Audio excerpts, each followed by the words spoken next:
Hey there, welcome back to X-Space Bali. Selamat datang semua di X-Space. Ini merupakan level 7 pelajaran 1. Seperti biasa, sebelum kita lanjut, stop. Kita harus tes dulu teman-teman, apakah lolos apa tidak. Kalau tidak bisa menjawab pertanyaan saya, ingat kalian harus balik ke level 1 pelajaran 1. Balik dulu review ulang. Oke, jangan buru-buru. Karena kalau kalian tidak menguasai pelajaran sebelumnya, pelajaran yang sekarang pasti bakalan sangat susah. Tapi kalau kalian sudah menguasai pelajaran sebelumnya, pelajaran sekarang bakalan tidak begitu susah.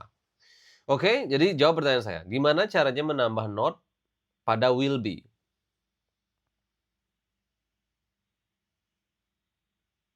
Harusnya jawaban kalian adalah will not be, bukan will be not. Nah, gimana caranya atau apa yang unik? Nah, kita gantilah. Apa yang unik dari keluarga past continuous? Yang unik adalah bahwa keluarga past continuous bisa ditambah kegiatan yang lain. Jadi when kan. Jadi I was cooking when you came yesterday. Kalau kalian udah bisa jawab itu bagus, kalau belum balik dulu ya. Karena sekali lagi itu merupakan hal basic yang kalian harus pahami. Kalau kalian sudah bisa menjawab itu dengan baik, kita akan lanjut ke pelajaran terakhir grammar di series ini. Jadi sebagaimana yang teman-teman sudah tahu, level 7 merupakan level di mana kita membahas konsep grammar terakhir. Karena level 8, 9, 10 kita akan lebih fokus ke kosakata, ke penggunaan bahasa Inggris. Oke. Sekarang kita akan belajar konsep yang namanya pengandaian atau conditional. Oke, konsep ini bahkan kadang-kadang susah buat orang penutur asli. Jadi banyak orang Amerika atau orang penutur asli lainnya yang susah menguasai konsep ini. Biasanya kalau kalian sudah bagus bahasa Inggrisnya, kalian akan ngeh ini ketika nonton movie, ketika nonton film misalnya. Biasanya ada beberapa karakter yang kalimat conditionalnya salah. Kenapa dibuat seperti ini? Biasanya untuk menunjukkan bahwa karakter ini di film tersebut tidak berpendidikan tinggi. Karena sekali lagi memang konsep conditional merupakan salah satu konsep yang paling susah. Itulah kenapa sekali lagi teman-teman harus benar-benar paham konsep sebelumnya sebelum lanjut ke level 7. Oke? Terutama nanti bagian terakhir dari level 7 itu merupakan salah satu konsep yang paling susah.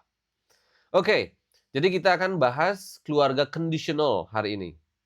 Conditional itu artinya pengandaian. Kita berandai-andai. Jadi kita akan menggunakan banyak jika. Nah, jika tentu dia menunjukkan bahwa ini merupakan sebuah pengandaian kan. Jika ini, maka itu. Jika. Jadi jika itu menandakan pengandaian. Dan jika itu bahasa Inggrisnya if. Nah, jadi if merupakan kata yang paling penting dari conditional. Oke, if. Apa artinya if? Jika. Dan kita akan membahas 4 jenis conditional di level ini. Namanya yang pertama adalah zero conditional. Zero artinya 0. Jadi conditional versi 0. Lalu yang kedua adalah first conditional. Oke, lalu first itu artinya pertama. Jadi conditional versi pertama. Lalu second conditional. Oke, second artinya kedua. Lalu yang terakhir adalah third conditional. Oke, pengandaian jenis ketiga. Jadi sekali lagi jangan kalian bingung dengan istilah nama. Ini cuma istilah nama aja. Jadi kalian yang penting bisa nyebutin aja. Jangan pikirin kok yang pertama disebut zero, lalu yang kedua malah first atau pertama kan. Jangan pikirin itu. Jadi ini memang istilah aja. Jadi kayak kenapa kata kerja disebut verb, ya memang namanya. Jadi jangan dipermasalahin namanya, yang penting kalian paham aturannya. Oke? Jadi itu ya. Jadi sekali lagi apa? Zero conditional, first conditional, second conditional, dan third conditional. Itu yang kita akan pelajari.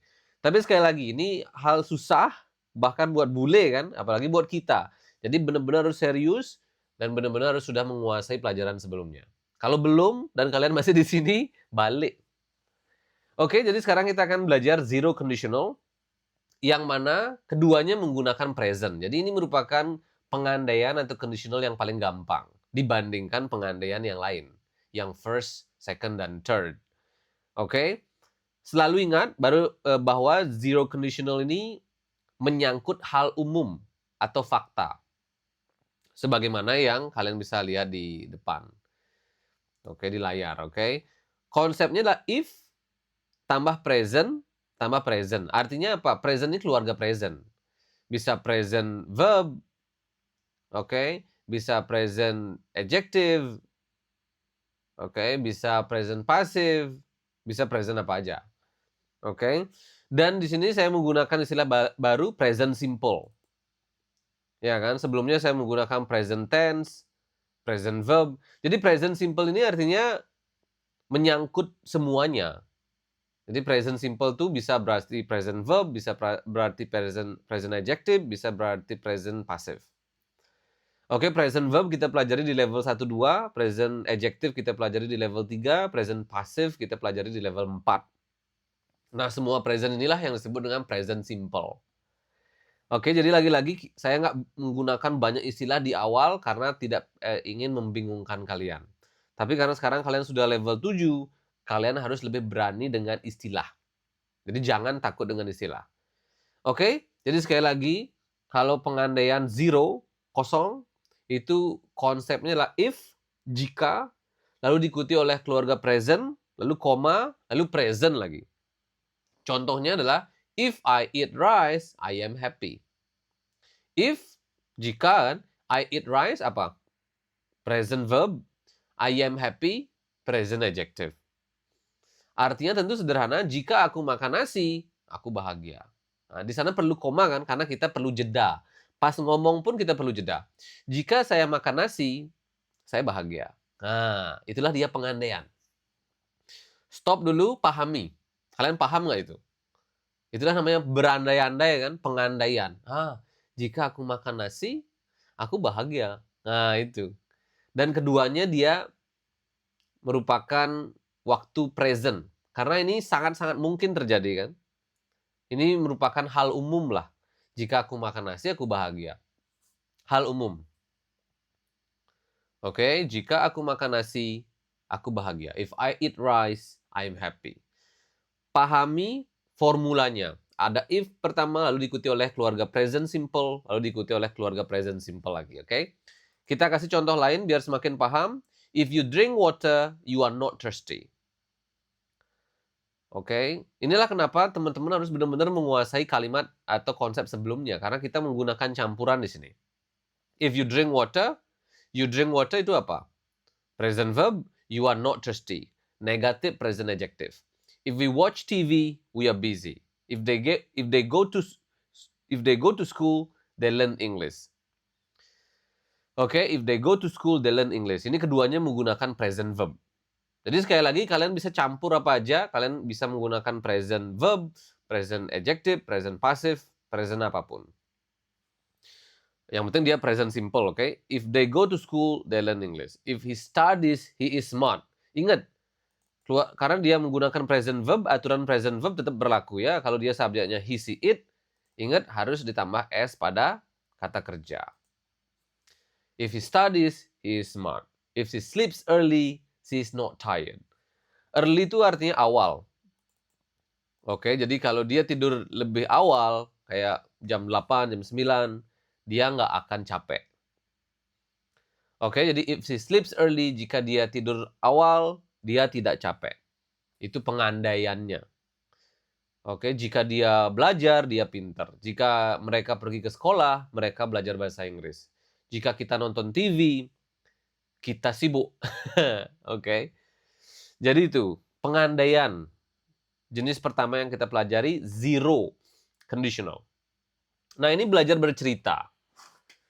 Oke, tentu sekali lagi ketika belajar bercerita, bagusnya adalah kalian menggabungkan semua konsep yang kalian sudah pelajari dari keluarga verb, keluarga adjective, keluarga passive, keluarga perfect, sampai keluarga continuous, lalu lanjut di keluarga conditional.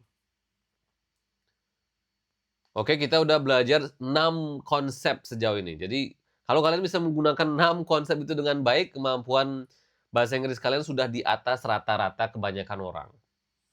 Udah bagus. Tapi lagi-lagi, Kalian bisa nggak bener-bener teliti belajar dari awal? Itu aja sekarang. Oke? Nah, bisa jawab nggak ini? Jika saya makan nasi, saya senang. Jika kamu minum air, kamu tidak haus. Jika kami menonton TV, kami sibuk. Jika dia belajar, dia pintar. Coba jawab itu. Oke, pengandaian yang pertama. Sekali lagi, pengandaian ini merupakan pengandaian paling gampang dari pengandaian yang lain yang akan kita pelajari ke depan. Jadi semangat belajar. Oke? Itu untuk pelajaran kita kali ini. Semoga kalian sudah paham pengandaian, konsepnya if, lalu diikuti oleh keluarga present, lalu koma, lalu present lagi. Nanti kita akan belajar hal lain. Semangat. Kalau kalian pengen belajar lebih cepat, kalian bisa ikut kelas intensif kami di Xspace. DM aja kami di Xspace Bali. Kita ada kelas percobaan gratis buat kalian. Oke? Dan kita juga ada jasa penerjemahan tersumpah, simulasi IELTS, TOEFL, whatever you need. Semoga berguna dan sampai jumpa nanti di pelajaran kedua. Bye-bye.